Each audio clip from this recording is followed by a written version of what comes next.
The Social Development Minister Lindiwe Zulu today hosted delegates from different African countries at a seminar in Johannesburg.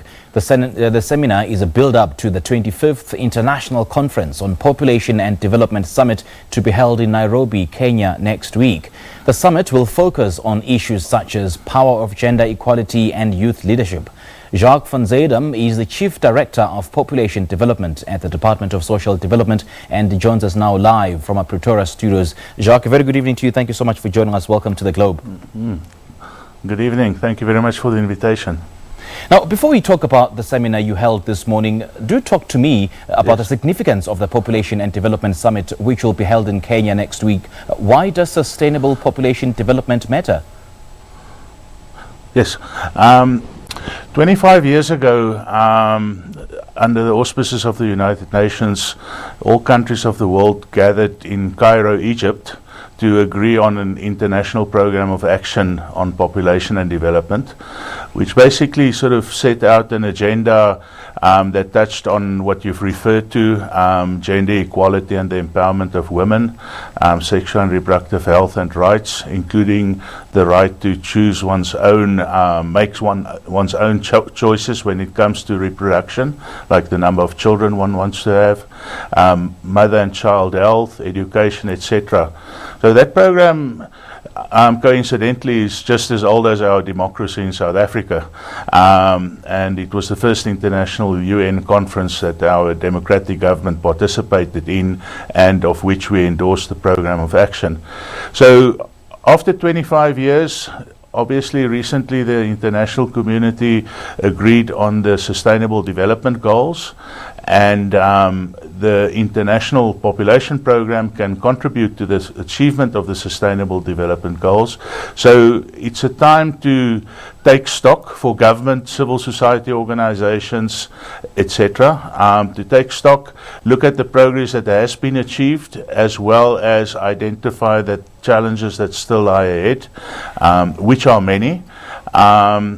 What the Minister of Social Development, together with the Minister in the Presidency, Minister Jacques van Zuydam, did today was to engage with government departments, civil society organizations, other governments that are represented in South Africa, as well as the United Nations agencies, to just prepare for the conference in the sense of, as South Africans together, to take stock on what have we achieved thus far, what's our unfinished business, but also what is the message that needs to be conveyed to the rest of the world, and particularly to other countries in Africa, the region in which we live, in terms of their unfinished business as well. But importantly, what we've learned and what we can share, but also to identify what we could learn from others. Now, the seminar that was held earlier on today in conjunction with the ministry in the presidency, what was the main objective of this meeting ahead of next week's summit? Yeah, the main objective of the seminar was to reflect on the country's own trends, challenges, but specifically to also look into opportunities for what is referred to as SouthSouth Cooperation, which is basically when developing countries seek to cooperate with each other and support each other. That is important because developing countries often respond to similar challenges in similar kinds of settings and environments, and therefore what one developing country gets right might hold a lot of lessons for another developing country that faces the same challenge. So that was the main sort of discussion at the seminar. What the ministers also did is to put across the commitments that the South African government intends to make in Nairobi, which are obviously, first of all, commitments to our own people, but also commitments to the rest of the world against which we would feel comfortable to be measured. And then the ministers also listened particularly to civil society organizations in terms of what their expectations would be from the government when the government participates in the summit. I think it's important to emphasize that at the summit there will also be civil society organizations that participate, and we obviously, need that sort of productive interaction between government and civil society, so that we tackle the same problems in South Africa.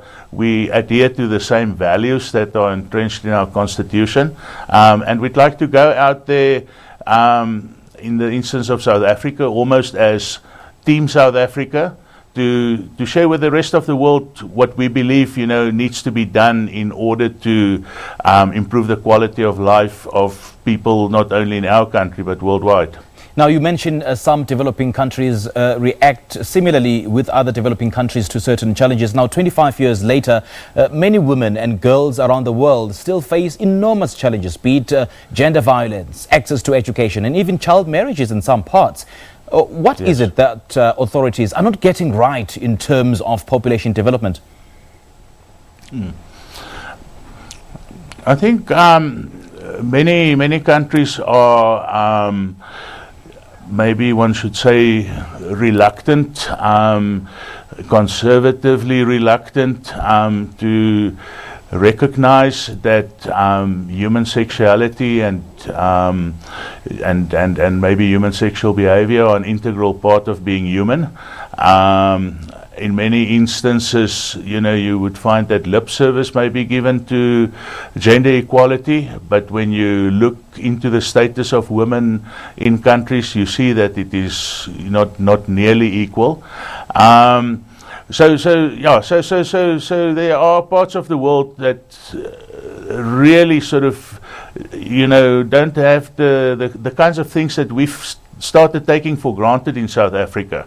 The equalities we are taking for granted that are entrenched in our constitution, women's rights, including the freedom to choose the number and spacing of children that one would like to have, the right to terminate a pregnancy if unwanted.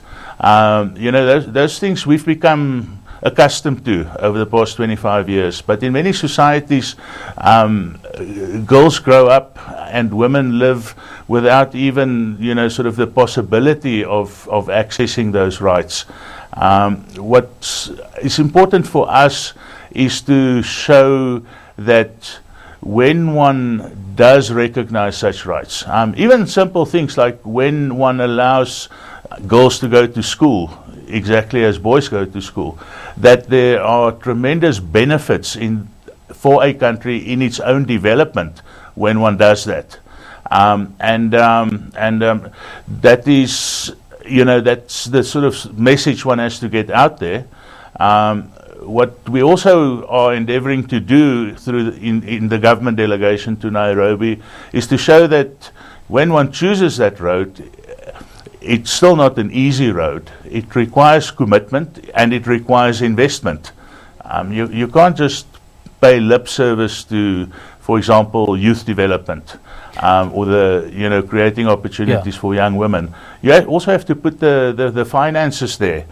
And the real commitment of all sectors of society. Yeah, that is absolutely imperative. Now, South Africa, of course, has been an integral part of the International Conference on Population and Development, which now marks its 25th anniversary, I beg your pardon. So what would you say are the biggest achievements of this kind of collaboration since inception?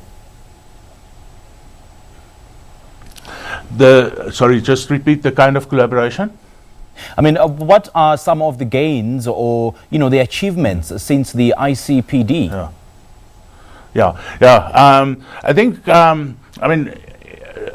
generally worldwide, access to contraception services has improved. Generally, women are having closer to the number of children that they desire to have because they do have access to more services. In our own country, of course, thousands of lives of young women were saved through access to termination of pregnancy. So that led to a reduction in backstreet abortions, which are generally unsafe and dangerous and often kill young women. in many countries, the access to maternal and child health care in public facilities has improved a lot. In South Africa, it has drastically improved to almost, every woman does that every pregnant woman does utilize such services, and then goes back to the clinic afterwards with the baby to also, have the health services rendered to the baby, immunization and so on. So there have been great strides that have been made. Unfortunately, in some areas, we are not moving as quickly as we would have liked to.